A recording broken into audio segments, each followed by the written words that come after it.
뭐 오시자마자 많은 그 얘기하셨는데 마가복음 8장에는 어디선가 마가복음 어디선가 보았더만 한 그런 이야기가 있었죠. 그게 뭐죠? 5,000명. 예, 5천 명을 먹인 예, 6장. 사건인데 이건 6장에 나오고 예. 오늘은 4천 명을 먹인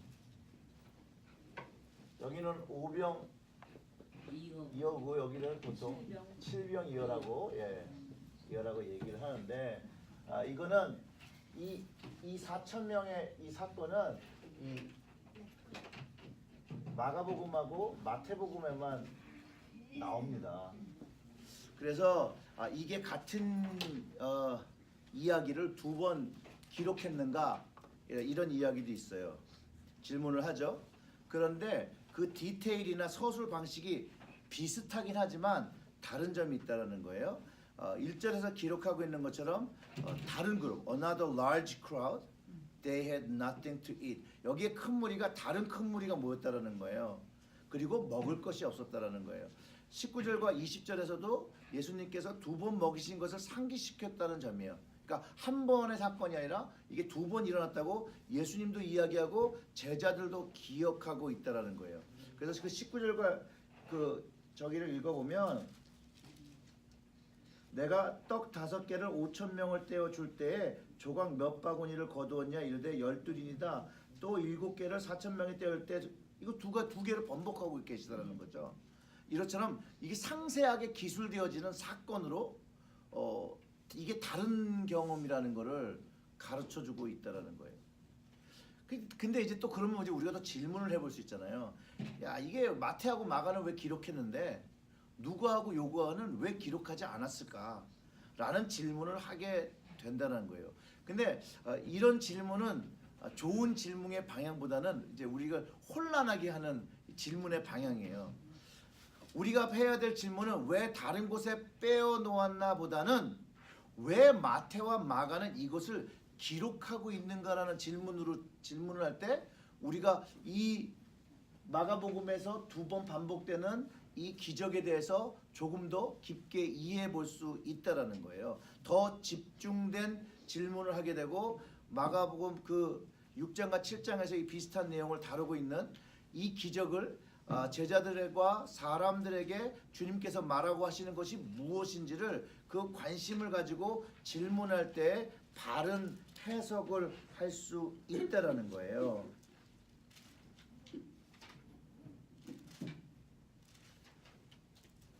이 기적은요, 모든 사람들에게 예수님이 메시아임을 가르쳐 준다는 거예요. 이건 유대인들에게만 가르쳐 주신 것이 아니라 이방인을 포함한 유대의 모든 사람들에게 예수님이 메시아다라는 것을 가르쳐 줘요.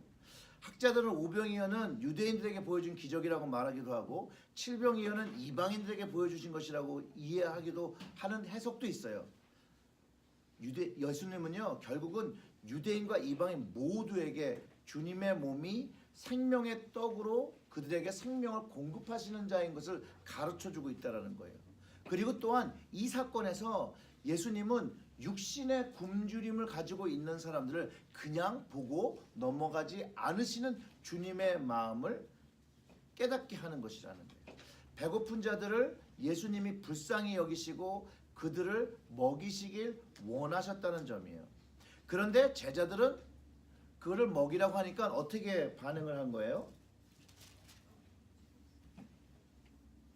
어떻게 했죠? 4절에 뭐라 그래요? 예. 세 번씩 읽으시면 이렇게 탁탁 나와야 되는데. 예. 어떻게 배우게 할 수 있냐? 예. 네. 이 제자들이 분명히 이전에 오병이어의 기적을 경험했잖아요. 5개와 2개만 있어도 먹고 남기는 그런 기적을 예수님이 하시는 것을 경험했던 사람인데 또 다시 근데 이번에는 이 떡이 몇 개 있냐 할 때 제자들에게서 나오잖아요. 충분히 7개가 있다고 얘기하고 주님께 우리가 7밖에 없지만 주님 이거로 우리들 먹게 하소서 이렇게 하는 걸 주님께서 기대하시고 계셨다는 거겠죠. 그런데 여전히 제자들은 인간적인 생각을 가지고 있다는 거예요. 우리 먹을 것도 없는데 이 광야에서 어떻게 이 떡을 또 먹이시려고 합니까? 여기에는 기억 못하는 것뿐만 아니라 주님의 능력에 대해서 신뢰하지 못하는 못 믿어. 못 믿어움이 있더라는 거죠.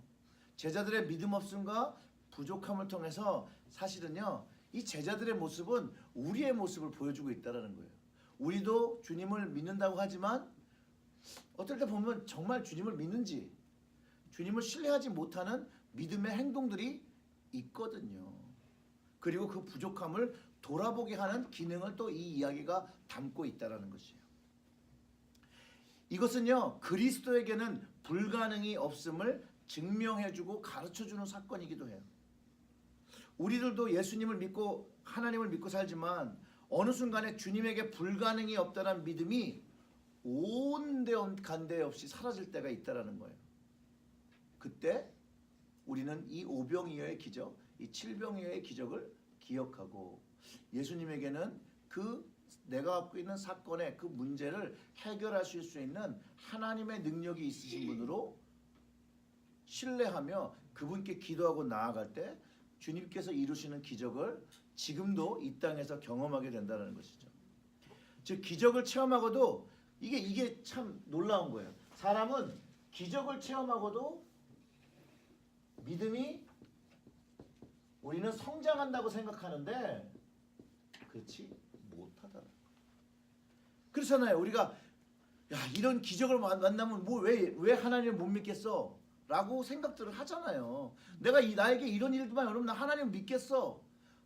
라고 해도 그런 일이 일어나도 하나님을 신뢰하지 않는다는 거예요. 우리의 모습이 그렇다는 거예요. 성경을 통해서 여태까지 이스라엘 모습을 통해서 우리의 모습이 그랬다는 거예요. 잘 변화하지 않는 인간의 완고한 신앙, 바뀌지 않는 그 불신앙, 그 생각을 아주 잘 보여주고 있다는 것이에요. 우리가 이것을 기억하면서 우리의 완고한 마음이라든지 우리의 주님을 향한 그 불신앙에 대한 것들을 늘 주님 앞에 내어놓고 주님의 말씀 안에서 확인할 때 우리의 삶의 모습에 그 신앙이 바뀌어간다는 거예요. 그거를 날마다 인지하지 못하고 하면 바뀔 수가 없어요. 이게 살아보셔서 더 잘 아시지 않나요? 여러분 스스로가 바뀌기 쉬워요? 그렇잖아요. 여러분 스스로가 생각하기에도 잘 안 바뀌는데 뭐 하나님은 바꾸셔야 된다고요? 하나님은요, 하나님을 믿기 때문에 우리가 변화하기를 원하신다니까요. 충분히 하나님은 변할 수 있는 기적을 우리의 인생에 보여주셨다라는 거예요. 그리고 그 이후에 내가 그것을 경험하고 내가 주님을 믿는 응답을 가지고 살아야 되는데 그 응답의 믿음이 이게 성장하지 않는다는 거예요. 그래서 우리는 꼭 기억을 해야 되는 것이 주님의 능력은 우리의 삶에 오늘도 역사하신다라는 거예요. 그 믿음을 가지고 살게 될 때 우리의 인생 속에서 힘듦과 고난과 역경이 지금 이 순간에 있더라도 주님이 하신다는, 주님이 함께 하신다는 그 믿음을 가지고 주님께 집중하게 되면 주님 안에 있는 기적을 경험하게 된다는 거예요. 그게 기적을 경험하는 사람과 경험하지 못하는 사람의 아주 작은 차이예요. 믿음이란. 주님을 믿는 사람은 주님을 경험하는 거고요. 주님을 믿지 않는 사람은 경험하지 못하는. 그래서 치유 이야기가 나오면 꼭 거론되는 게 믿음이잖아요. 이게 영적인 그 포뮬라가 여기에 담겨 있다라는 거예요. 그리고 우리가 이제 어려움을 당하거나 내게 문제가 닥치면 사실은 우리는 그럴 때 주님을 더 바라보고 더 간구하고 더 매달려야 하는데 처음엔 매달려요. 기본적으로 우리의 본성이 그때는 매달려요. 근데 끈기가 없어. 인내가 없어요. 인내가 길게 가지는 없어요. 주님께서 하시기 전에 인내하지 못하고 거기에 자꾸 내가 뭔가를 해결하려고 뭔가를 한다는 거예요. 그 시기에 정작 기도하고 주님의 뜻을 구하고 그것을 알아야 될 분별해야 될 시기인데 그거를 놓치고 자꾸 내가 먼저 한 발자국 나가서 하는 것으로 인해서 모든 것들이 좀 하나님이 원하시는 방향과는 조금 다른 방향이 되어진다라는 거예요. 근데 이것도 언제 하느냐? 시간이 많이 지나고 나중에 돌아보면 하나님이 이런 것을 원하셨는데 내가 그때 알지 못했구나. 또는 하나님께서 나와 이렇게 함께 하셨는데 내가 모르고 넘어갔었구나. 뭐 이런 것들을 우리가 경험하게 된다는 거예요. 그래서 믿음은 그럼에도 불구하고를 깨달을 때 하나님 역시 그럼에도 불구하고의 하나님이신 것을 우리가 경험하고 깨달아야 되는 거예요. 이런 거죠. 하나님은 우리가 분명히 하나님은 죄와 함께 할 수 없다는 것을 아심에도 불구하고 그럼에도 불구하고 용서하시고 포용하시는 하나님이시라는 거죠. 자신의 아들을 죽일 것을 아셨지만 그럼에도 불구하고 용서하시기 위해서 자기의 아들을 살인한 사람들을 용서하시고 그들에게 아들을 넘겨주었다는 거예요. 우리가 반복해서 죄를 지을 걸 알지만 그럼에도 불구하고 여전히 용서해 주시고 기회 주시는 하나님이라는 거지. 그럼에도 불구하고의 하나님이에요. 그럼에도 불구하고. 우리 역시 우리의 인생 속에서 하나님을 닮아서 그럼에도 불구하고의 거룩한 삶을 살아야 된다는 거예요. 예수님은 가르쳐도 깨닫지 못하는 제자들을 아셨지만 그럼에도 불구하고 예수님은 계속해서 가르쳐줬고 제자들이 이제나 저제나 깨닫기를 바라셨다는 거예요. 예수님은 자신을 배신하고 넘겨줄 사람들을 알았지만 그럼에도 불구하고 함께 식사하셨고 끝까지 기회를 주셨고 주님의 사랑을 깨닫기를 죽는 그 손까지 바라보시고 기도하셨다는 거예요. 바로 주님께서 우리로 하여금 닮기 원하시는 것은 십자가의 삶이란 그럼에도 불구하고의 삶이라는 거예요. 이게 사상과 반대죠. 생명을 내어놓더라도 믿는 것이 우리의 믿음이죠. 그것이 십자가와 부활의 신앙이 담겨 있기 때문에 그렇습니다. 그것도 예수님이 우리에게 보여주신 그럼에도 불구하고의 모습이죠. 혹시 여러분들에게 해결하지 못하고 힘든 상황과 결정이 있습니까? 그럼 거기에서도 그럼에도 불구하고 주님의 뜻과 마음을 깨닫도록 주님 앞으로 나아가야 된다는 거죠. 근데 어쩔 때는 알면서도 안 된다라고 얘기해요. 그럼에도 불구하고 해야 된다는 거예요. 기도하기 어렵죠. 바쁘죠. 어떨 때 하기 싫죠. 그럼에도 불구하고 해야 된다는 거죠. 말씀도 그렇습니다. 봉사도 그렇습니다. 헌신도 그렇습니다. 그 모두가 그럼에도 불구하고의 믿음으로 감당하는 것이 옳은 것이에요. 왜냐하면 그것이 주님이 보여주신 그 삶을 쫓아가는 삶이거든요. 어떤 분들은요, 우리가 기도할 때도 우리도 그렇잖아요. 자신의 상황을 이해해달라고 말씀하실 때가 참 많아요. 그럼에도 불구하고 옳은 곳은 옳은 곳으로 가르쳐 줘야지 되지. 상황을 이해하겠다고 진리가 왜곡되거나 사실이 왜곡돼서는 안 된다라는 거예요. 그런데 우리는 대부분 받아들이지 못하죠. 그 당시에. 근데 그래도 해야 된다는 거예요. 그게 주님이 가르쳐주신 방향성이에요. 바로 하나님의 사랑과 은혜, 이 모든 것이 그럼에도 불구하고에 다 담겨 있다는 거예요. 자식이 속색이에요. 그럼에도 불구하고 밥 주시죠. 재우시죠. 입히시죠. 패션도 아웃데이트했다고 옷 입혀줘야죠. 그게 그럼에도 불구하고 왜요? 사랑과 은혜가 담긴 거잖아요. 우리의 자녀에게 향한. 근데 이게 하나님으로부터 우리가 배운 거라니까요. 하나님의 이미지를 가지고 형상을 가지고 창조된 우리가 하나님의 본성을 갖고 있는 것이 우리의 자녀들을 통해서 하나님이 우리에게 베푸시는 게 우리의 자녀들에게 베풀어지는 거예요. 그러면 하나님의 마음을 좀 더 이해할 수 있고 하나님께 좀 더 가까이 나아갈 수 있고 포기하고 싶을 때라도 그것을 더 기억하게 되면 하나님께 더 의지하고 매달릴 수 있다는 것이죠. 사랑하는 성도 여러분, 이 하나님께서 우리에게 보여주시고 우리가 우리 삶 속에서 하고 있는 이 그럼에도 불구하고의 그 사랑과 은혜를 여러분 날마다 주 안에서 경험하시기를 주님의 이름으로 축원합니다. 오늘 본문을 이해하면요, 예수님은 제자들이 먹일 수 없다는데 인간의 생각과 환경으로 안 된다고 할 때 그럼에도 불구하고 사람을 먹이셔요. 인간의 생각으로는 7개의 떡과 2마리의 생선으로는 3명도 못 먹을 양인데 저 같으면 하나 먹어요. 저 혼자 먹어요.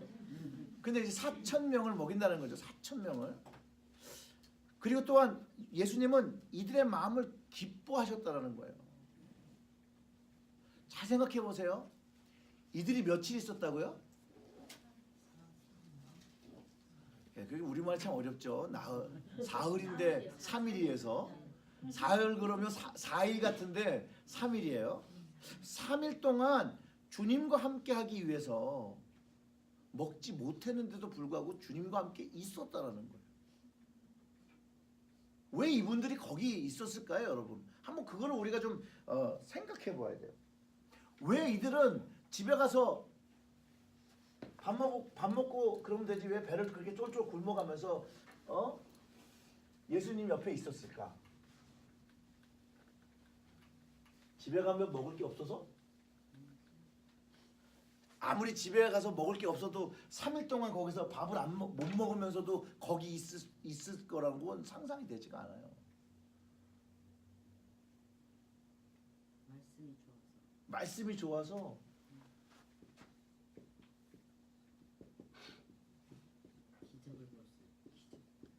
기적을 보아서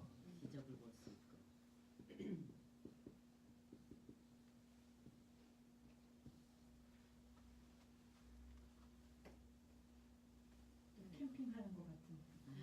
그랬을까요? 군중심리 아니에요? 갈급 캠핑 때문에 느낌? 갈급. 군중심지요? 군중심리. 아무도 안 가니까 혼자 못 가는 거예요? 그리고요, 아이 뭐 말씀하실 수 있는 대로 말씀해 보세요. 이 정도가 남았을 것 같아요? 3일인데 3일 동안 안 먹고 그럴 만한 이유가 여기에 있어요? 기적을 보면 3일 동안 안 먹고 그것만 있어도 배가 불러요? 말씀이 좋으면 안 먹고 있어도 배가 불러요? 갈급함 때문에. 갈급함 때문에.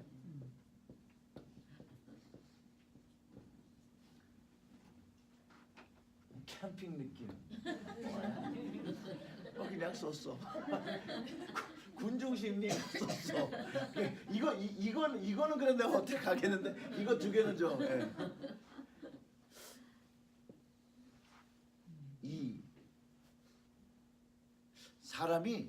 사람의 능력을 넘어서서 뭔가를 하려면 뭔가 충격이 있어요. 그래서 그 옛날 얘기죠. 옛날에 그 사람이 이제 사랑에 미치면 그 옛날 어르신들은 그 따님들 왜 그런지 모르겠어요. 머리를 팍팍 깎여가지고 집에다 넣어놓잖아요. 못 나가게. 뭐 그래도 그러면 수건 뒤집어 쓰고 나간다고. 그런 것처럼 무엇인가 뭔지 모르겠지만 무엇인가 이들로 하여금 예수님과 함께하는 그 놀라움이 여기에 있었던 건 확실하다는 거예요. 그게 말씀이 될 수도 있고 그게 기적이 될 수도 있고 또한 또 하나는 이거일 수도 있어요. 근데 요거랑 똑같은 뜻인데 반대되는 개념이 하나 있어요. 갈급함이 있기 때문에 채워짐이 있었다는 거예요. 채워짐. 무엇인가 다른 데서는 채울 수 없는 것이 여기에 있었기 때문에 사람들이 남을 수 있었다는 거예요.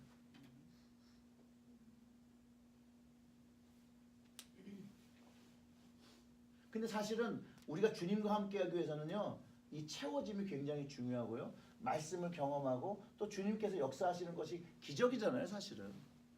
사실 이 기적이 별게 아니에요, 여러분. 뭐 많은 분들이 막 기적을 너무나도 놀라운 걸 생각하는데요. 이 시대에 21세기에 예수 그리스도를 믿는다는 게 여러분 기적이에요. 아니에요? 아니 여러분들이 배운 초등교육 다 교육을 받고 사람이 죽었다 살아났다는 게 그게 믿어지는 게 정상이에요? 그게 비정상이죠. 이런 얘기하면 좀 죄송하지만 박사학위 하기 싫은 우리 박사님들도 계신데 이게 믿어지는 게 정상이에요? 아니잖아요. 아니에요. 그것을 넘어서 이게 세상 사람들이 보기에 이게 정신 나갔다고 생각하는데 그것을 뛰어넘어서 믿을 수 있는 건 바로 이거라는 거예요. 채워짐. 하나님께서 말씀으로 채워주시고 기적으로 채워주시고 사랑으로 채워주시고 은혜로 채워주시고 다른 사람들이 경험하지 못하는 그것들이 여기에서 일어났다는 거예요. 이 군중 안에서. 그래서 군중들은 떠날 수가 없어요. 배가 고프지만 떠나지 못하는 거예요. 그 모습을 보니 주님 마음이 얼마나 기쁘셨겠고 그들의 배고픔을 해결해주고 싶었지 않겠냐는 거예요. 그때 주님은 먹을 것을 주자고 얘기하시는 거예요. 예수님께서 있는 거 가지고 오면 주실 생각을 하고 있는데 제자들이 거기다 대고 이제 물을 끼얹은 거죠. 없어요. 이거 가지고 어떻게 먹어요? 라고 하고 있다라는 거예요. 그리고 나오면 어떤 환경으로 바뀌죠? 거기 안에도 다 주님이 좋아서 있던 사람은 아니에요. 어떤 사람이 나타나죠? 바리새인들이 오죠. 근데 예수님은 어떻게 했어요? 성경에 뭐라고 얘기했어요? 힐난했다고 그러죠. 힐난했다는 말이 뭐예요? 힐난이라는 말이 뭐예요? 예수님은 어떻게 했다는 거예요? 예, 그렇죠. 비난했다는 얘기인데 사람들이 많은데 이분들이 와서 예수님을 비난하며 그리고 또 뭐 했다고 그래요? 시험하여 하늘로서부터 오는 표적을 구하거늘 이렇게 얘기해요. 자, 이들의 온 목적이 여기 이 빵을 먹은 사람들과 목적이 달라요. 자, 아까는 채워짐을 경험하고 주님이 좋고 주님 때문에 여기 모여 있는 사람이 있었는가 하면 또 그 무리의 한 부분에는 이렇게 주님을 모욕하고 힐난하고 그 다음에 시험하기 위해서 온 그룹도 있었다라는 거예요. 자, 여기에서 우리가 한 가지가 중요한 사실이 있어요. 예수님이 있던 그 자리에도 자, 말씀과 기적과 채워짐이 경험되는 그 한 공간 안에 두 가지 부류의 사람들이 있었는데 하나는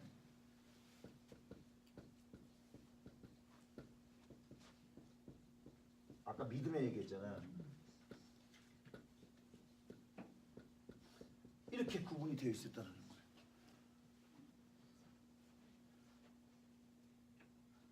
한 공간에서 이것이 기적되고 있는데 믿는 자와 믿지 않는 자로 구분되어졌다는 거예요. 근데 많은 사람들 그렇잖아요. 기적을 보면 믿을 거라고 생각하지만 결국은 믿지 않는 자가 꼭 있다라는 것이죠. 여전히 그래서 예수님을 힐난하면서 그를 시험해서 하늘로부터는 메시아인 그 표적을 보이라는 거예요. 전승에 의해서 메시아가 가져야 하는 표적이 있는데 그것을 증명해 보라는 거예요.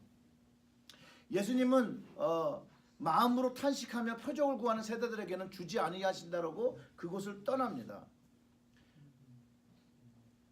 처음 시작할 때도 말씀드렸지만 우리의 마음속에도 하나님을 믿겨야 표적을 구하는데 그 표적을 경험한다고 해서 믿음이 생기느냐? 그렇지 않을 수 있다는 거예요. 그런데 하나님은 믿으면 표적을 경험하게 해주시는 분인 건 확실하다는 거예요. 반대라는 거죠. 표적을 구해서 내가 믿음이 생길게요 할 때는 표적을 볼 수도 없지만 하나님을 믿음으로 믿음을 가지면 하나님이 보여주신 표적을 경험할 수 있다는 것이에요. 보아야 믿는 것이 아니라 믿을 때 보게 된다라는 말씀을 해주시고 계신다는 것이죠. 영적인 것을 추구할 때도 영적인 것이 경험되어지는 것, 믿음에서 시작된다는 거예요. 영적인 것을 육적인 것을 통해서 얻으려면 경험되지 않는다는 거예요. 그래서 제가 아무리 기도해도 하나님은 저에게 복권이 당첨되게 해주지 않는다는 거예요. 그리고 그 복권이 나한테 당첨되지 않으니까 그걸 할 필요가 없는 거예요. 그리고 우리가 속한 UMC는 We don't believe in the gamble. 그렇기 때문에 우리는 갬블하지 않아요. 복권도 갬블이라고 표현하고 있고, 그리고 복권 맞으셔가지고 복권 맞은 돈인데 교회 헌금하겠다 그러면 대부분이라고 제가 표현해요. 누가 그럴 분이 있을 것 같아서 대부분의 연합감리교 목사는 그 헌금을 리젝트합니다. 네. 왜냐하면 그거를 받아들임으로 인해서 그것이 다른 분에게도 정당하다고 생각하고 복권이나 이런 거에 더 심취하시는 것을 미연에 방지하고자 거절하라는 것이 저희들이 이제 훈련받은 것 중에 하나예요. 근데 저는 복권 사면서 헌금해야 되겠다 했는데. 네. 근데 맞아요? 맞아요? 안 맞죠? 그게 하나님의 뜻인 거예요. 그래 더 이상 안 하셔도 돼요. 하나님의 앤서가 거기 right there 있는 거예요. 제가 진짜 이 이야기를 처음에 미국 목회할 때 우리 레이 리더가 와서 물어봤어요. 자기는 한 주일에 복권 뭐 많이 사는 것도 아니고 그냥 일부씩 한대요. 그러면서 저한테 와서 이거 맞으면 자기는 교회에다 이거 꼭 하고 싶다는 거예요. 그래서 내가 몇 년 동안 하셨냐고 물어보니까 한 40년 하셨대요. 그래서 내가 하나님이 40년 동안 응답을 해주셨는데 왜 아직도 그걸 하고 계시냐고. 예. 그리고 제가 그다음에 그거를 끊어드리기 위해서 그거 복권 맞아서 갖고 와도 나는 안 받는다. 우리가 굶어 죽어서 바깥에 나가는 일이 한이 있더라도 그거는 그렇게 받아들이면 얼마나 많은 사람들이 그게 좋은 예라고 생각해서 더 갬블을 많이 하겠느냐. 또는 복권하는 데 있어서 그것 때문에 복권이나 이런 거로 패가망신을 하시는 분들이 있대요. 그게 중독이 돼가지고 뭐 복권을 1, 2불 하시는 그런 게 아니라 뭐 한 주 월급을 다 거기다 하시는 그 중독되신 분들이 있어요. 이제 그런 분들을 위해서. 그래서 연합감리교회 성찬에 포도주 안 쓰는 이유가 그거잖아요. 알코올 중독으로 교회 이제 끊고 열심히 이제 술을 끊었는데 주일날 왔는데 술 맛을 봐서 다시 술병을 잡으러 가셔야 돼. 이 중독자들한테는 그 한 잔이 굉장히 큰 트리거가 돼요. 웃을 일이 아니에요. 그래서 그 엘리먼트를 포도주에서 그 웰치 주스로 바꾼 거예요. 근데 그거를 이제 처음에 그거 좀 이상할 수도 있지만 그때 그걸 처음 막 하고 그 운동을 하신 그분이 그 라스트 네임이 웰치예요. 근데 본인 포도주스 팔려고 그런 거 아니에요. 그랬으면 좋겠다고 하고 그걸 신학적으로 증명했을 때 하나님께서 만져서 그게 바뀌시는 거지 꼭 그게 성경에서 포도주였기 때문에 포도주를 해야 되는 것이 아니라 엘리먼트 하나님께서 거기에 임재하시는 그걸 통해서 우리가 은혜를 경험하고 주님을 경험하니까 굳이 그것이 포도주일 필요는 없다라고 이제 얘기한 거예요. 뭘 하다가 그걸로 갔어? 복권. 예. 그래서 영적인 것을 구할 때는 영적으로 나가야 된다는 거예요. 그래서 이럴 때는 하나님 기도 들으십니다. 근데 여러분들 이렇게 기도 안 하세요. 하나님 제 생명을 드릴게요. 하나님의 살아계심을 좀 보여주세요. 라고 하면 잘 들어주시는데 잘 그렇게 기도를 안 하세요. 예. 제가 어떤 목사님이 정말로 목회하기가 싫어서 자기를 이제 불렀어요. 그래서 정말로 이렇게 기도하면 본인 생각하기 이건 불가능하다 생각해서 그렇게 기도를 했대요. 하나님, 제가 이제 코러를 던지겠습니다. 코러가 모서리로 쓰면 제가 하나님의 부르심을 알고 가겠습니다. 섰어요. 그리고 그분이 간증하는 걸 제가 들었다니까요. 그게 어떻게 섰냐는 중요하지 않아요. 섰다는 거예요. 그리고 그분이 그거를 하나님의 말씀으로 듣고 목회자의 길을 갔다라는 거예요. 그게 중요하다는 거예요. 이제 그리고 다른 건 상상하지 마세요. 그게 어떻게 그건 중요한 게 아니에요. 그게 섰다는 게 중요한 거고 그거를 본 그분이 그거를 하나님께서 세우셨다는 걸로 인정하고 그분이 목회를 간 게 중요해요. 제가 이런 간증하다 보면 다들 그런 게 항상 그 생각을 하시는 것 같아요. 그게 어떻게 섰을까? 이게 본질을 놓치는 우리의 연약함인 거라는 거예요. 이게 우리의 연약함이에요. 마찬가지예요. 이 얘가 한 얘기 뭐냐면 주님은요 이 땅에 본인이 메시아인 것을 증명하러 오신 게 아니에요. 그러니 증명하실 필요가 없고 예수님은 이 땅에 오신 게 메시아로서 하나님의 아들로서 그 일을 감당하려고 오신 거예요. 그 일을 하시는 게 주님의 일이지 이 바리새인들이 당신이 메시아인지 증명해봐라 그것에 그래 내가 메시아다라고 증명하시지 않았다라는 거예요. 증명하실 수도 있었겠죠. 하지만 그거는 하나님의 뜻 본질에서 벗어나간 것이기 때문에 그냥 주님은 계속해서 천국 복음을 전파하셨다라는 거예요. 자, 그런데 이제 14절부터 이야기가 바뀌죠. 제자들이 갑자기 무슨 일을 경험하게 된 거예요? 이 정도면 세 번을 떡 광주리가 없어졌어요. 그래서 문제가 돼요. 그 우리 같으면 어땠을까요? 자, 배가 있는데 떡 광주리가 남았었어 분명히요. 근데 배를 타고 가다 보니까 떡 광주리가 없어. 어떤 현상이 일어났을까요? 놀래기만 할까요? 누가 먹어? 아 그렇게 하세요? 광주리가 어디 있어? 아 배 조그만 다 찾아봤어요. 없어요. 그 다음부터 어떻게 됐을까요? 먹을 게 없다 걱정하기 시작했네. 아 그럴까요? 아 제 생각에 다 이렇게 할 텐데 언 놈이 안 싫었어. 그러지 않겠어요? 누가 빼돌렸어? 뭐 내지는 이럴 수 있다라는 거예요. 그럴 때 그런 생각을 하고 있을 때 야 이거 누가 안 싫었지 막 그러고 있을 때 예수님이 바리새인의 누룩과 헤롯의 누룩을 조심하라고 합니다. 그런데 제자들은 여전히 떡에 집중해요. 아깝잖아요. 아니 근데 제가 생각해도 아까울 것 같아요. 7개 있다고 이제 광주리로 남았는데 그 광주리를 안 챙겨온 게 얼마나 아까워요. 아까운 것까지는 이해를 하는데 결국 예수님은 그것이 본질에 있지 않다는 거예요. 왜 본질에 있지 않을까요? 그 떡은 누구에서 만들어졌어요? 예수님에서 만들어졌죠. 그럼 그 떡이 지금 없어도 예수님을 인해서 또 떡이 만들 수 있는 거잖아요. 네. 그러니까 본질은 예수님에게 있는데 자꾸 이 제자들도 비본질의 그 광주리 잊어버린 거에 대해서 그렇게 쏟고 있을 때 그것은 비본질에 있었던 사람들이 누구냐? 바리새인과 헤롯 땅이었다라고 얘기를 하고 있는 거라는 거죠. 그러면서 왜 깨닫지 못하냐? 현실의 떡의 문제는 내가 있음으로 해결해 줄 수 있는데 왜 떡 때문에 자꾸 본질인 나를 이해하지 못하고 비본질적인 남은 광주리로 인해서 서로 불신하고 블레임하는가에 대한 한탄을 하고 계시다는 것이죠. 그러면서 이제 5,000명 먹고 4,000명 먹고 남은 것. 야 5,000명 먹고 남은 거 어떻게 우리가 다 먹었더라도 나중에 또 만들어서 이렇게 남았지 않느냐. 그러면 또 우리가 이것을 경험을 통해서 먹을 거에 우리의 인생과 생각을 거는 것이 아니라 하나님 나라 주님께서 계속 그 사람들을 모아놓고 얘기하는 하나님의 나라에 대한 거 하나님 말씀에 대한 거 그것을 계속 얘기하는데 그것에 우리는 좀 더 집중해야 되지 않겠느냐라고 얘기하면서 21절에 그렇게 얘기하시는 거예요. 이르시되 아직도 깨닫지를 못하느냐 이렇게 말씀하신 거예요.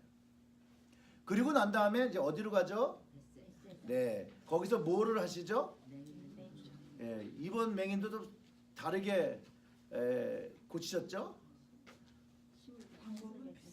비슷해요? 예.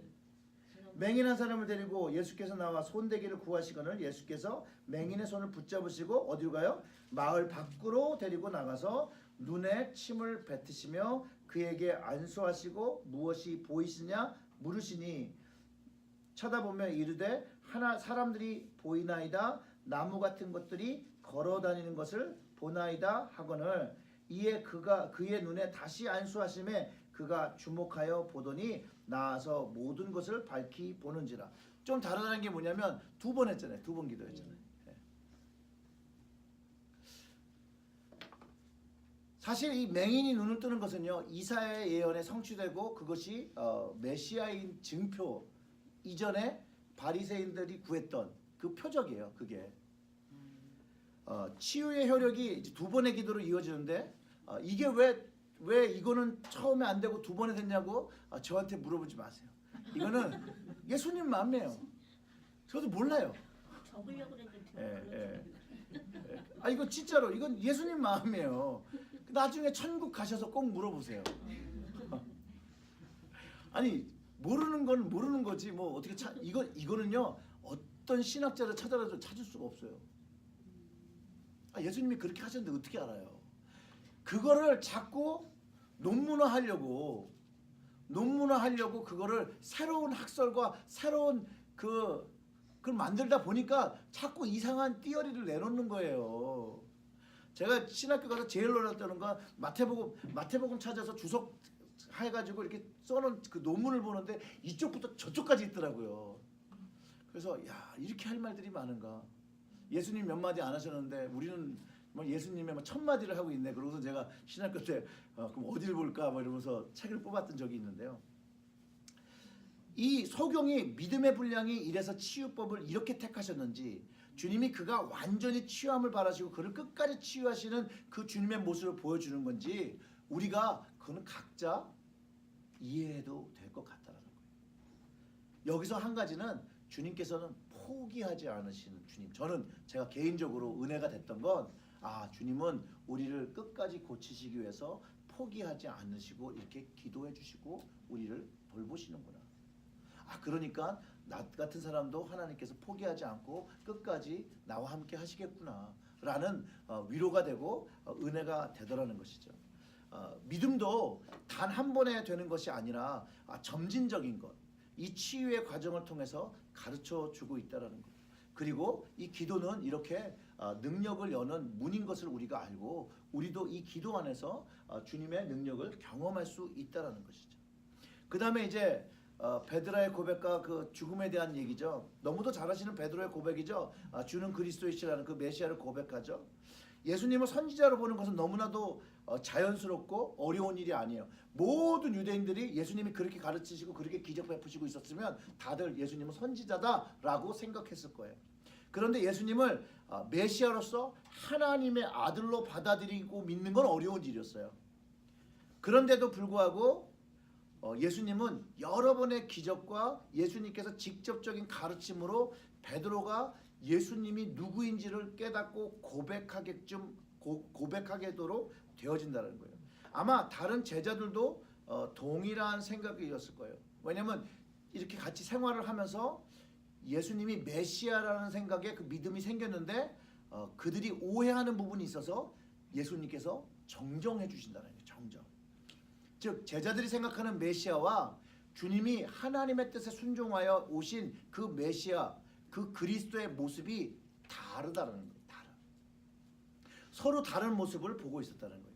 사실 유대인들은요 메시아 사상이 어떻게 되어 있냐면 정치적으로 이스라엘을 구원한 그 강력한 장군, 왕의 모습으로 기다리고 이해하고 있었어요. 그래서 이런 메시아 사상은 기름 부은 자, 구약에서 많이 찾아볼 수 있고요. 다윗의 자손이면 영원하신 왕 메시아는 조금 다르게 구약에서 이제 여러 모습으로 예언이 되는데요. 이사야를 통해서 메시아는 평강의 왕, 의로운 가지, 예레미야에서는 싹, 에스겔에서는 목자, 다니엘에서는 인자로. 그런데 이제 이사야에서 53장 1절과 9절에서는 이제 고난 받는 종으로서 메시아를 예언하고 다 그 예언의 모습이 있다라는 것이에요. 그런데도 불구하고 사람들 속에서는 자신들이 경험한 그 마카비 장군 같은 해방을 꿈꾼다라는 거예요. 분명히 성경은 마카비 장군 같은 그런 메시아를 가르쳐 준 게 아니라 금방 제가 말씀드린 그 몇 가지 평강의 왕, 의로운 가지, 싹, 목자, 인자, 그다음에 고난 받는 종, 메시아의 모습을 다 읽거든요.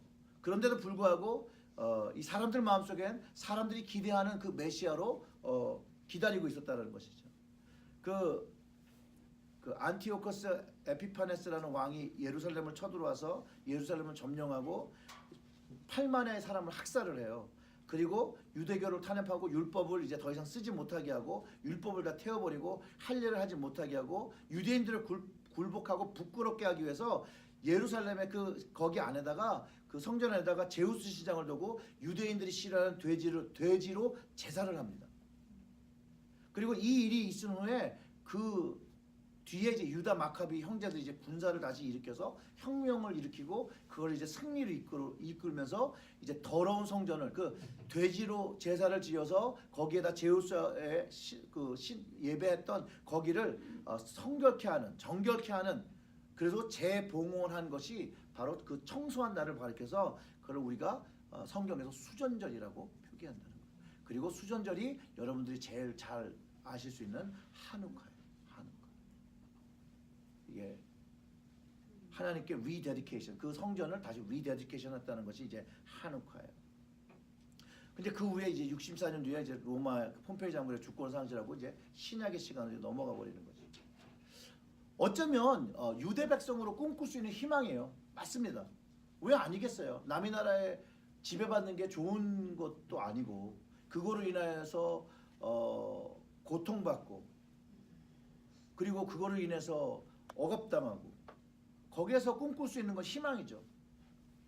그래서 일제시대 때도 교회의 기도 제목은요 복음 플러스 해방이었어요. 해방. 민족주의적 그 신앙으로 더 많이 자리 잡았어요. 그래서 초기 선교사들이 복음을 전할 때 왜 그렇게 많은 선비들이 그 메시지에 반응했으며 또 여인들도 반응하고 하층들도 반응했는지 여기에 그 삶의 생활상에 담겨 있다라는 거예요. 지난번에 여기서 저 얘기 해드렸죠. 그 노비 출신 백정 출신이 결국은 나중에 그 피역 회사 안 했는데. 여기서 했죠. 안 했는데. 소그룹에서 했나요? 소그룹에서 했어요. 예. 그 얘기 무슨 얘기냐면 처음에 선교사님들이 들어가서 선교를 하는데 처음에는 아무도 안 만나주는 거예요. 코쟁이 양키 왔다고. 그리고 여자는 남녀가 유별해서 만날 수가 없고 만나는 게 선비인데 그 선비도 이게 뭔가 이게 잘 처음에는 이게 클릭이 없었던 것 같아요. 처음에 가장 초기에 때. 근데 보니까 사람들이 이렇게 다 사는데 이게 뚝 떨어져 사는 사람들이 있는 거예요. 뚝 떨어져 사는 사람. 그 뚝 떨어진 사람들 보니까 사람의 삶이 달라요. 그리고 이분들에게 다가갔어요. 근데 이 백정들은 정말로 사람 취급을 못 받던 사람들이었거든요.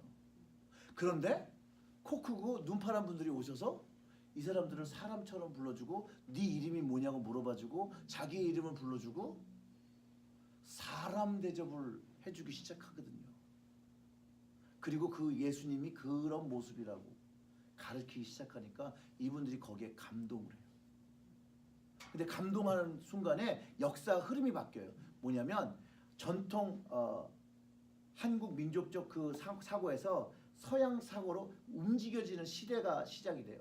그러면서 이제 의술이 한약에서 그 양의로 바뀌는 거예요. 그런데 그때 당시에는 유교 사상이 너무 강해서 사람 몸에다가 이 칼을 대는 것 자체가 받아들이지 않던 그런 문화 구조에서 살고 있었는데 그거를 할 수 있는 사람이 누구였냐? 백정 출신이었다. 이렇게 검시를 하고 의사들을 도와주고. 그래서 그 예전에 SBS 드라마 중에 그런 내용이 하나 있어요. 그래서 백정의 아들이었는데 나중에 이제 선교사님 쫓아서 의술을 배우게 되고 이분이 의사가 되어지는. 그래서 백정 출신이 의사가 된 부분이 있고 그 다음에 그분들이 이제 소를 잡고 이제 동물을 잡았으니까 피역. 그리고 문화가 바뀌었다고 그랬잖아요. 예전에는 뭐 집신 신고 뭐 이렇게 뭐 이런 거 신고 다니다가 갓 쓰고 다니다가 이제는 양장이 바뀌어지니까 가죽 피역 제품들이 필요가 수가 늘어난 거예요. 그러면서 이들이 돈을 벌기 시작했어요. 왜냐하면 백정 외에는 잡을 수가 없었거든요. 그런 걸 만지는 걸 부정하다고 생각했고 만지지도 못하고 그거는 정말 천민들만 하는 거라고 했기 때문에 백정들이 가죽 제품을 만들었어요. 그래서 결국은 사실은 이제 한국의 그 피역 제품의 그 재벌들의 선조를 찾아보면 백정 출신이 많다는 거예요. 그런 초기 선교사님들이 이제 그런 부분들에서 한국이 바뀔 때 복음을 전했는데 문제는 자신들의 삶에 바뀌는 거에 대한 강한 열망이 더 많았다는 거예요. 근데 결국은 한국의 부흥은 1907년에 회개 운동으로부터 시작을 하거든요. 그 전에도 계속 교회가 부흥했어요. 근데 정작 이제 회개가 된 거는 정말로 주님의 그 십자가의 은혜와 능력을 경험하는 자신의 삶에 대한 회개를 철저한 회개가 되어질 때 그 대부흥이 평양 대부흥이 원산 부흥이 이제 시작되었다라고 이제 역사가 기록하고 있다라는 거예요. 오늘 본문 안에서도 어떻게 보면 주님은 고난의 종, 평화의 종 이것이 우리를 살리시기 위한 우리에게 새로운 길을 열어주시기 위한 그 내용으로 오셨다라는 거예요. 그런데 이제 베드로가 그거를 하지 말라고 하는 거죠. 31절과 33절을 보면요. 인자가 많은 고난을 받고 장로들과 대제사장들과 서기관들에게 버림받아 죽임을 당하고 사흘 만에 살아나야 할 것을 비로소 그들에게 가르치시되 드러내놓고 이 말씀을 하시니 베드로가 예수를 붙들고 항변하매 예수께서 돌이키사 제자들을 보시며 베드로를 꾸짖어 이르시되 사탄아 내 뒤로 물러가라 내가 하나님의 일을 생각하지 아니하고 도리어 사람의 일을 생각하는도다 이렇게 말씀하신다는 거예요. 분명히 예수님은 구약의 예언을 따라서 예수님이 하셔야 되는 일을 하시려고 하는데 베드로는 자신의 인간적인 생각으로 주님을 말린다는 거예요. 그때 주님은 베드로를 사탄이라고 부르고 내 뒤로 물러갈 것을 명하시고 하나님의 일을 생각하지 않고 여전히 사람의 생각을 한다고 꾸진다는 거예요. 그러면서 이제 주님을 따르는 길, 주님께서는 고난의 길을 가시니 주님을 쫓고자 하는 그 길이 십자가 길이고 그 길을 쫓아오라고 얘기하는 거죠. 그래서 무리와 제자들을 불러 이르시되 누구든지 나를 따라오려거든 자기를 부인하고 자기 십자가를 지고 나를 따를 것이니라 이렇게 말씀해 주셨다는 거예요. 사실 모든 제자들은 이 십자가의 길을 졌고요. 진짜로 십자가를 지고 죽었어요. 그런데 이제 제자들은 그랬다 치고 여전히 이 마가복음의 이 말씀은 우리에게도 주님을 따라가야 되는 것을 가르쳐주고 있고 여전히 주님을 따라가는 길이 십자가의 길인 것을 가르쳐주고 있다는 것이에요. 즉 거기에는 자기 부인이 있어야 되고 자기의 십자가를 지어야 함이 있다는 것이에요. 자, 그럴 때 이제 우리가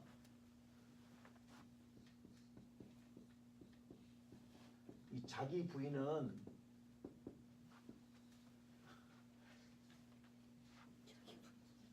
네, 안 하려고 했어요. 근데 왜 웃으세요? 남의 부인, 저기 부인 그게 아니라 자기를 부인한다는 얘기죠. 그러면 우리는 주님을 쫓기 위해서 우리도 자기 부인이 있어야 된다는 거예요. 그럼 뭐냐는 거예요, 이게.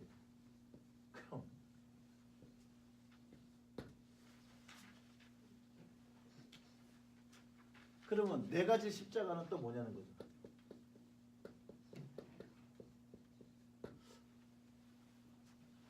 이거는 뭐 제가 여러분들의 자기 부인을 얘기하고 뭐 십자가를 얘기할 게 없어요. 정말로 주님을 쫓기 위해서 여러분들이 우리가 저도 마찬가지죠. 제가 해야 되는 자기 부인과 십자가는 무엇인지를 계속 생각해야 되거든요. 한 번 했다고 되는 것이 아니라 주님 오시는 그날까지 해야 되는 것이거든요. 이거는 여러분들이 좀 개인적인 시간에 좀 깊게 좀 묵상하셨으면 좋겠어요. 정말로 내가 주님을 따르기 위해서 내가 자기 부인이라는 것을 어떤 부분을 하고 있는가? 자기 부인이 있긴 한가? 또는 십자가를 지는가? 지고 있는가? 아니면 졌다가 지금 내려놨나? 좀 곰곰이 생각해 보셨으면 좋겠어요. 십자가 이런 무게가 있어요? 제가 얘기를 하나 해드리면 이래요. 어떤 분이 자기를 부인하고 십자가를 지고 가는데 이게 너무 무거운 거예요. 너무 무거우니까 주님한테 기도했대요. 주님, 제 십자가 너무 무거우니까 십자가 좀 바꿔주세요. 그러니까 주님이 이렇게 얘기했대요. 그래? 그럼 바꿔줄게. 자, 방을 열고 들어가서 네가 마음에 드는 거 집어갖고 나와. 네. 그래가지고 가서 제일 조그만 거 하나 집어갖고 나왔대요. 그 예수님이 그렇게 말씀하시더라고요. 야, 네가 아까 지었던 거 왜 또 갖고 나오니? 자기가 지던 거 왜 다시 갖고 나왔냐고요. 우리는 내가 지는 십자가가 제일 무거워요.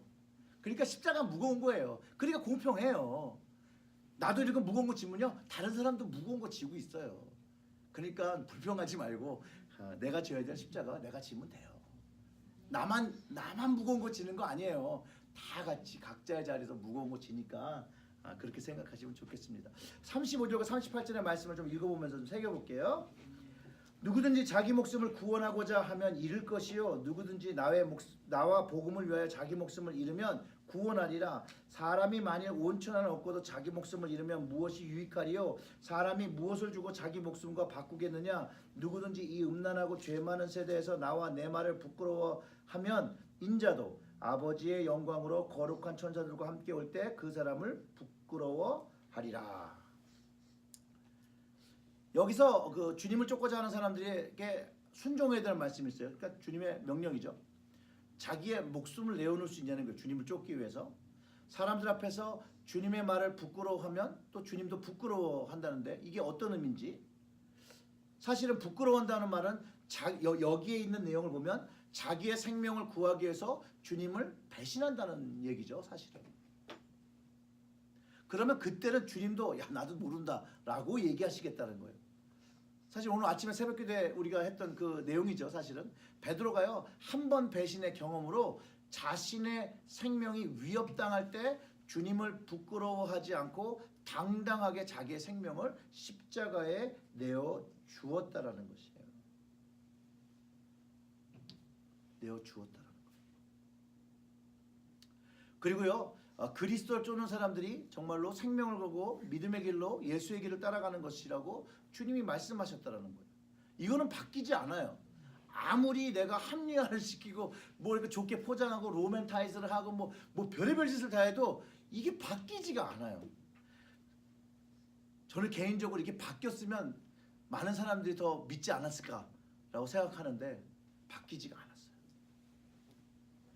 많은 사람들은 예수님이 하신 말씀에 자기의 생각과 유익을 위해서 복음의 길이 분명히 십자가의 길임에도 불구하고 이 길이 생명을 바꿀 만한 가치가 있는 것인데도 불구하고 이것을 왜곡하여 가르치는 사람들이 많고 왜곡되게 이것을 믿는 사람도 많다라는 것이에요. 그런데요 또 말씀에 놀라운 것은 말씀을 잘 배우고 깨달으면 그 결론이 딱 이거예요. 딱 이거. 왜냐하면 결국 베드로가 보여준 모습에서 우리가 그 힌트를 찾을 수가 있어요. 사람의 생각은요 하나님의 뜻을 제한해요. 그래서 예수님이 사단이라고 얘기하잖아요. 하나님의 뜻을 대적하고 하나님의 뜻을 막는다고 했기 때문에 사단이라고 한 것이죠. 우리도 인간적인 생각을 가지고 하나님의 말씀을 이해하려고 하면 하나님의 뜻을 왜곡하고 살 수 있다는 것을 깨닫고 우리가 겸손히 하나님의 말씀을 공부하고 행하고 충성을 해서 살려고 하는 마음이 있어야 한다는 거예요. 오늘 그 말씀의 이 세 부분에 그 맨 마지막 부분에 우리가 좀 신중하게 생각하고 깊게 생각해야 되고 이게 마가복음의 중간이니까 한번 그 처음을 되돌아볼 수 있는 그 내용이 있어요. 제가 마가복음을 시작하면서 마가복음은 뭐라 이렇게 얘기하지 않았나요?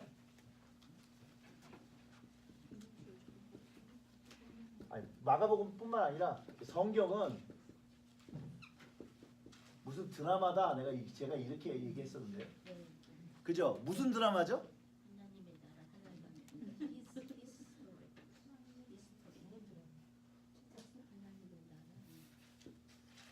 아니, 똑같이 들었는데 하나님의 구원 드라마예요.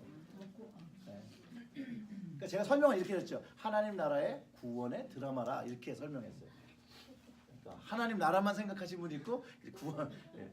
그런데 자 구원의 드라마예요. 거기 주인공이 누구예요? 예수님. 예수님이 주인공이에요. 그럼 예수님이 와서 하는 일은 뭐예요?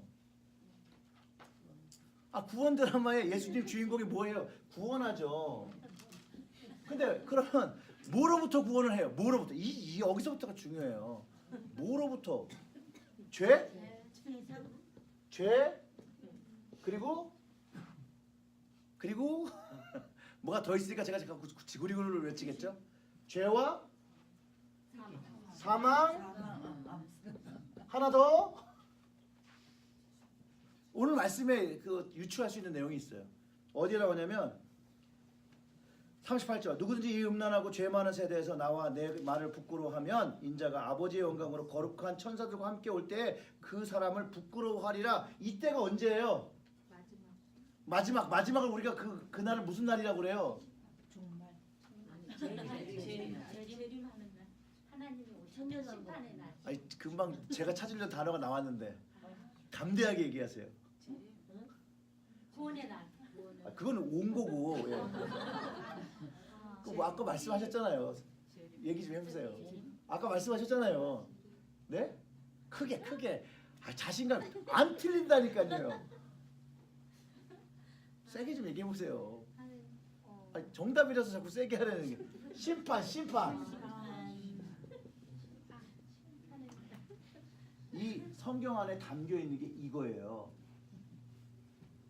하나님 나라의 구원 드라마고요. 거기에 주인공이 예수님이고요. 예수님은요 사람들을 이거는 굉장히 객관적인 거로 본 거고요. 우리를 그러면 이제 주관적으로 이제 이 드라마를 보게 되는 거죠. 드라마가 볼 때 언제 재밌어요? 이게 내 얘기 같이 주관적이 되어질 때 재밌는 거예요. 아니에요? 맞잖아요. 이 구원의 드라마가 내 이야기고 나에게 향한 이야기면 이것이 나에게 의미를 부여하고 이것 때문에 눈물 흘리고 콧물 흘리고 그래서 이 구원 드라마 말고 그냥 드라마인데도 너무들 자기 이야기로 숨취해서 그 바람난 그 남편 주인공 한 사람을 밖에서 만나면 뺨따기 때린다잖아요. 아니 사실이에요. 너무 감정에 깊이 빠지셔가지고 그 사람 그렇게 해서 그 악역하시는 분들이 그렇게 드라마 끝난 다음에 연기를 잘하면 그렇게 힘들다잖아요. 그거를 악역 이미지를 벗으려고 무슨 얘기하다고 그랬어? 아무튼 주관적. 이 주관적이 돼야 될 때 이게 되는 거예요. 그런데 우리의 오해가 있어요. 뭐라고 생각하냐면 성경 그러면 하나님의 사랑 이야기 이렇게 생각해요. 이런 얘기 많이 하죠? 근데 이게 half true라는 거예요. half true. 분명히 하나님의 사랑 이야기 맞아요. 하나님 사랑하셔서 구원의 드라마를 만드신 거거든요. 맞아요. 그렇지만 다는 아니라는 거예요. 하나님의 사랑 이야기는 그냥 사랑 이야기니까 뭐 모두에게 좋다라는 게 아니에요. 죄를 져도 괜찮고 사망에 빠져도 괜찮고 심판을 받아도 괜찮은 그게 아니라는 거예요. 하나님의 사랑 이야기는요. 죄에서 자유를 얻는 거예요. 이거 이제 이렇게 되면 이제 지난주 설교랑 같이 맞아가요. 사망에서 자유를 얻는 거예요. 심판에서 자유를 얻는 거예요.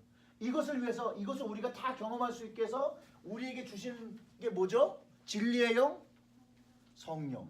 이게 지난주 말씀이잖아요. 그래서 우리는 뭘 가져요? 영의 생각을 가져서 살 때 뭐가 있다고 그랬어요? 며칠 됐다고. 생명과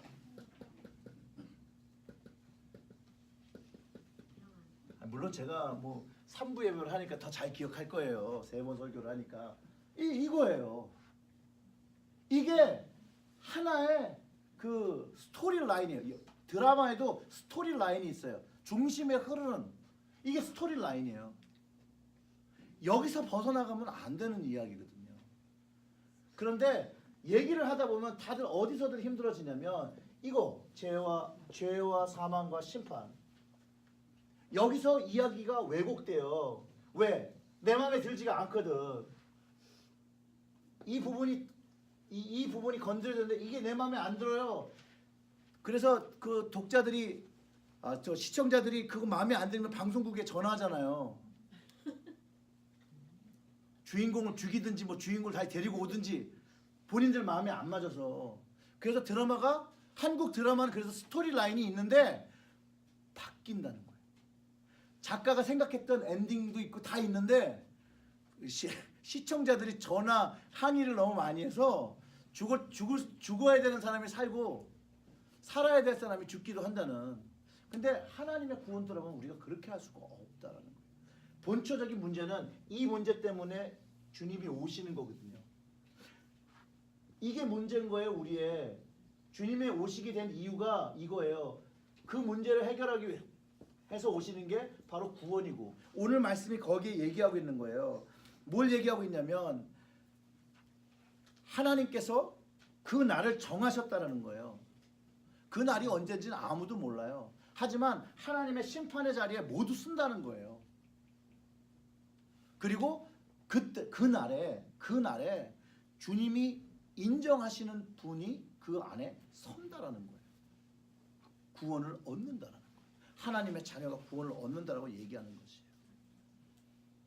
그래서 이 이야기가 너무 중요했기 때문에 제자들이 이 얘기를 이해한 순간부터 성령이 오순절에 오심으로 이 이야기의 홀 스토리를 이해를 합니다. 이해를 하고 그 다음에 한 게 뭐예요? 그들은 전도하기 시작해요. 복음을 전하기 시작해요. 이게 선교죠. 우리 선교 전도가 뭐 다 같은 말이잖아요. 그래 결국 이거를 하는 거예요.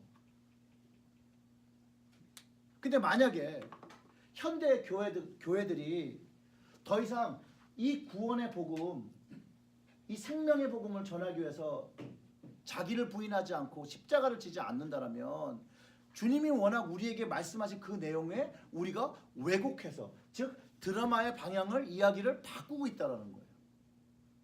그러면 뭐예요? 이거를 하신 감독님 누구세요? 하나님이시잖아요. 하나님의 뜻을 바꾸고 있다는 거예요. 오늘 이야기하고 오늘 쭉 본 이야기하고 이 내용하고 왜 비슷한 줄 아세요? 왜냐하면 성경은 계속해서 이 이야기를 다른 이야기로 반복하며 얘기하고 있어요. 구약부터 신약까지. 기본 흐름은 이거예요. 여기서 벗어나지 않아요.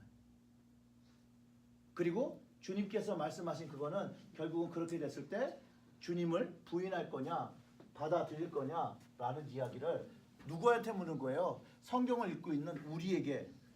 거기에 있는 제자들은 다 잘 살아서 생명을 들여서 복음을 전했고 그 내용 때문에 우리가 복음을 받아들인 거잖아요. 그러면 그 다음에 이 성서는 우리에게 물어보고 있다는 거예요. 그러면 이 성서를 읽고 있는 당신은 어떤 삶을 선택할 거냐는 질문을 우리에게, 우리 각자 읽고 있는, 여러분들이 3번 읽으셨으니까 3번 물어본 거는.